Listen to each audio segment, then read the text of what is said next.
Alors, le développement de l'enseigne plutôt bien, on est ravis d'être au salon, je ne vais pas sans savoir, c'est le salon, c'est le plus grand salon du monde en franchise aujourd'hui. On y est présent depuis déjà de nombreuses années et ça se passe plutôt bien. On est en plus ravis de recevoir toute l'équipe ici pour pouvoir être au contact de nos candidats à la franchise.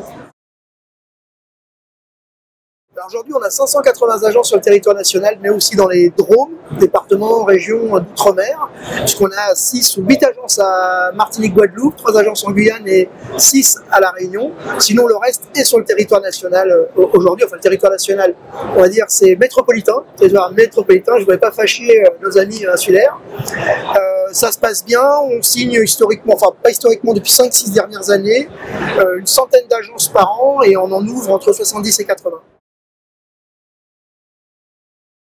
C'est d'aller c'est d'aller jusqu'où? C'est d'aller vers 800-900 agences, un petit peu comme un réseau. Je pense que le maillage d'un réseau en franchise dans l'immobilier, c'est aux alentours entre 800 et 1000 agences. Donc ce sont nos objectifs, mais aujourd'hui les objectifs annuels pour 2022 sont entre 100 et 110 contrats signés, entre 70 et 80 agences ouvertes. Alors, les territoires qui sont toujours ouverts sont l'Île-de-France principalement, parce que l'Île-de-France, tous les réseaux concentrent près d'entre 40 et 50% des agences en Île-de-France, tellement il y a une forte densité. Chez Guy Hockey, on a la Bretagne, qui reste encore, il y a beaucoup de territoires à conquérir, PACA, toujours, PACA, où on se densifie, parce que c'est pareil, une très forte densité de population, et puis le Nord, où on a un tout petit peu plus de mal à s'implanter. Alors, j'ai envie de dire qu'il n'y en a pas, il faut venir nous rencontrer, puisque la compétence technique, on l'apporte, c'est les compétences humaines qui nous intéressent. Après, on peut dire, une fois qu'on a dit ça, on peut dire qu'il y a des profils qui réussissent mieux que d'autres, notamment ceux du commerce, ceux qui viennent de Decathlon, je pense à Leroy Merlin, à Carrefour, à Auchan. Ce sont des profils qui réussissent bien parce qu'ils ont l'habitude de gérer des unités de production. Et donc, ce sont des gens qui, en règle générale, sont de très bons agents immobiliers. Mais ça me ferait mentir, puisqu'il y a des gens dans l'industrie, dans la banque et dans l'assurance qui ont fait de très très bons profils.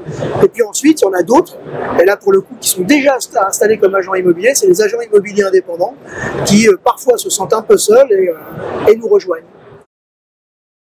Alors, pourquoi on choisirait Guy Hockey? J'aime pas être vendeur, puisque la franchise, c'est pas une vente directe, c'est un mariage. C'est un mariage, c'est la rencontre de deux volontés, celle du franchiseur mais celle du franchisé. On part pour un contrat de 5 ans dans un premier temps, et c'est un contrat qui peut, qui pour 98% du temps se renouvelle, et donc c'est des périodes de 5, 10, 15 ans. Donc c'est un vrai mariage.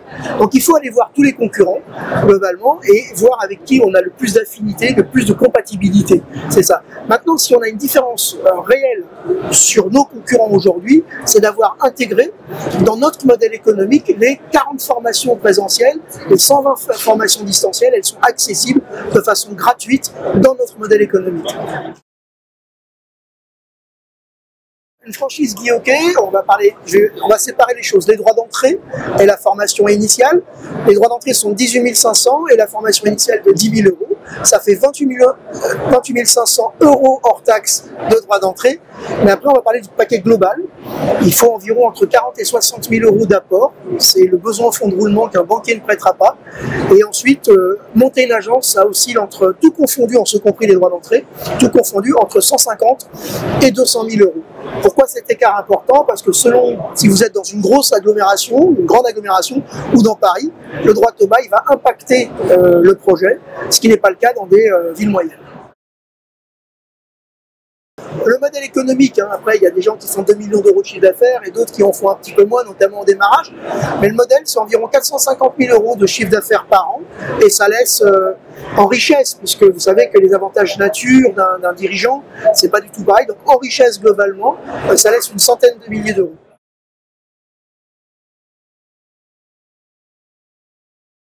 Tous ceux qui se sont lancés juste avant le Covid aujourd'hui sont encore là, donc j'ai envie de vous dire que crise ou pas, il est toujours intéressant de se lancer et c'est presque dans les périodes de crise qu'il faut lancer son activité dans l'absolu, puisque c'est en après-crise que la dynamique marché est souvent très très forte.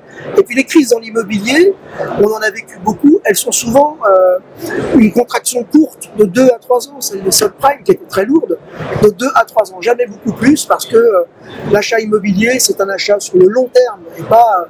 c'est pas une baguette de pain. Voilà.